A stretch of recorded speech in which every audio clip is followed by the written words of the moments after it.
hey guys, Chauncey Phillips here with Dweebo, and we just got out seeing The Heat. Now, basically the movie's about Sandra Bullock is an FBI agent, and she's kind of a stuck-up, not only stuck-up, kind of full of herself, and doesn't really get along with anybody else. Nobody on the force likes her. They don't respect her. No, she has no respect, and if she says one thing, they don't listen to her.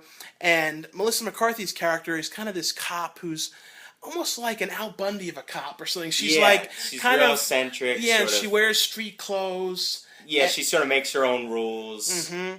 And she has her own ways of doing things. Like if somebody doesn't do what she wants, she tells them off. She basically always speaks her mind. Or comes after them with a car.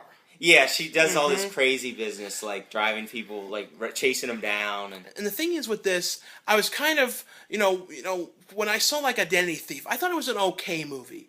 For one of Melissa McCarthy's, I think that was one of her first starring films. When she was pretty much the lead of the movie. Yeah, she's on the poster and everything. Yeah, and I thought it was an okay movie, but I thought she didn't get to shine as much as she did in Bridesmaids and some of the other things she did. And this, though, I really thought that Sandra Bullock and her worked together really well, and I would actually like to see a sequel to this because I kind of feel like they could be one, and I really thought it just reminded me of the classic kind of 80s movies and some of those kind of buddy movies when the characters really have some chemistry and are really pretty funny together, and it's them two together trying to solve this kind of case about drugs and things like that. I don't want to ruin too much because the trailers don't really tell you too much. We're going to also say something about the trailers. Yeah, the one thing I really wanted to say was that for months now, I've been seeing all these different cuts of a trailer, TV spots, everything, and through all of those, you see all these different scenes, and you're like,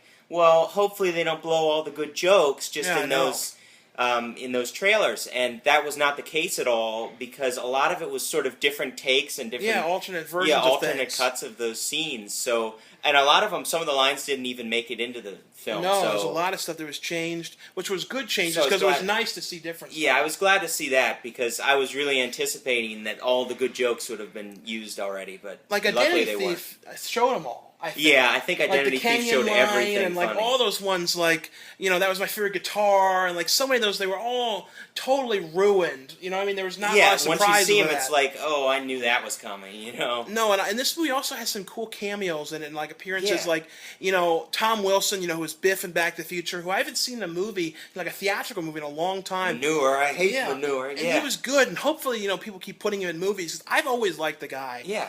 And the guy who played Stewart in Mad TV, he plays a pretty funny part in this. Yeah. A lot of just people popping up. Marlon Wayans was in it. And I don't even think they really advertised much that he was in it. But, Jane Curtin, who was, in SNL and Coneheads. And that was Melissa McCarthy's husband there, too.